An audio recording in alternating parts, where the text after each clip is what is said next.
नमस्कार भावांनो बहिणींनो, झालं का जेवण? काय चाललंय सगळ्याचं? कालपासून हो का लई परेशान हाव. एवढं परेशान केलंय पोरगं का सांगायचं. नुसतं मूत पिऊ लागले, कोणाचं बी काय बी ऐकायचं, काय बी म्हणायचं चाललंय बघा पोराचं. आता त्या पोराला लाडक्या बहिणीचे 3,000 रुपये आल्यात म्हणून सांगल्यात. इथं आल्यात 1,500. 3,000 आल्यात म्हणून सांगल्यात. त्यानं 3,000 आल्यात, 1,500 मला दे म्हणाले. हो का घरात रुपये येऊ देणार बघा लोक, काही येऊ देणार आमच्या घरात. काही आणायला का झालं लगेच चालूच. ती आणली तुझी माय, हे आणली तुझी माय, घे लिखीवालाच करायला, तुला काही करणार. लेकीवाला तर काही करतं नाही बघा. लबाड सांगतात उगू, काही बी लबाड बोलायचं, छेडायचं.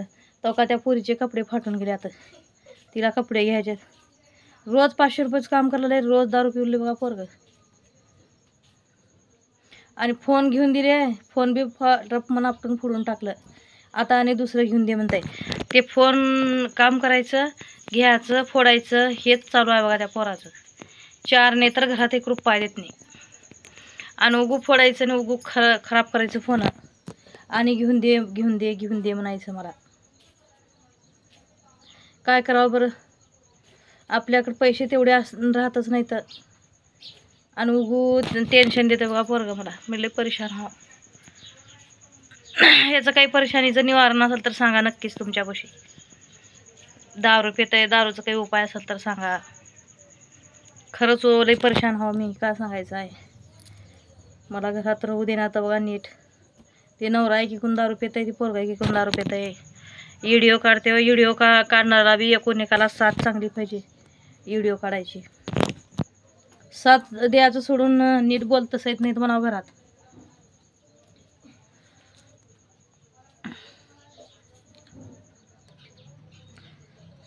लोक आहे की कोण घरचे आहे की कोण पाठ लागतात बघा माझ्या. तर मला सपोर्ट करा प्लीज. लाईक करा, शेअर करा, सबस्क्राईब करा. अशी जिंदगी जहन्नम होऊन बसल्या माझी.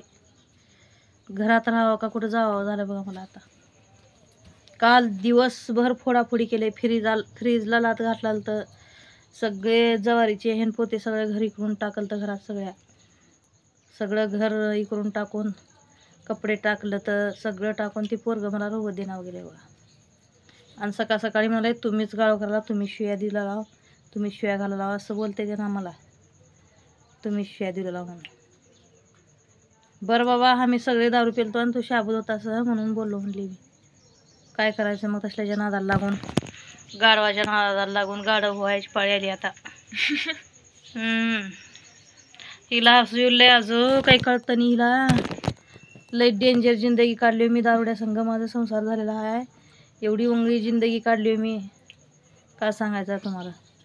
एवढी परेशानी आहे तुम्हाला. किती एक दिवस सांगितलं तर सरतं नाही म्हणावं. एवढं दुःख झेलून, एवढ्या दुःखातून एवढं मी राहिलेली हा. लोकाला वाटतं किती खुश आहे, की किती खात्यात, किती पित्यात, हिने किती मस्त राहत्यात. लोकाला मी सांगितलं की असं आहे म्हणून हे लबाड वाढतंय. तुला काहीच दुःख नाही असं म्हणतात लोक. कोणी पण बघा, काही तर दुःखाचं सांगितलं असं झालंय काही तर त्यांना खोटं वाटतंय सगळं. हे नवरा तर जेवढं काम केलं तेवढं उंगळ म्हणतंय बघा. काही बी काही की म्हणता नाही तर तसं गोष्ट आहे. सगळंच राहणं मुश्किल झालंय बघा माझं. रोजचं का 250 रुपयाचा आता रोजगार चालू आहे सध्या. कुठं आता तिकडल्या वडाच्या बायाबरोबर कुणाच्या आता आमच्या गल्लीतल्या एरियामधले कोणी काम करणार गेलं तर दुसऱ्या गल्लीतल्या बायासंग तर जावंच लागत, की कामाला गेलं तरच पैसा राहते का घरात. तर जायचं नाही म्हणतं तिकडं त्या बायासंग, ह्या बायासंग. घरात बसायचं. घरात बसल तर बी नीट आणून द्यायचं नाही. एवढी परेशानी आहे बघा माझ्या मागं. एकेका लोकाला वाटतं व्हिडिओच कार बनलेल्या, व्हिडिओ का बनवायचं जरुरी आहे. आता बनवायची जिम्मेदारी घेतल्यावर बनवावंच लागतं. हे सोडायला बी येत नाही. आपले सगळे व्हिडिओ व्हायरल झाले. आता आपल्याला हे बंदच करायला येत नाही बघा. बंद करूनही पण लागत आता. असंच चालू ठेवावं लागतं. हे आपलं रोजचंच काम आहे आता. इथं रोजच करावं लागतं बघा. आणि लोक तर काही म्हटल्याशिवाय राहत नाही. तर लाईक करा, शेअर करा प्लीज.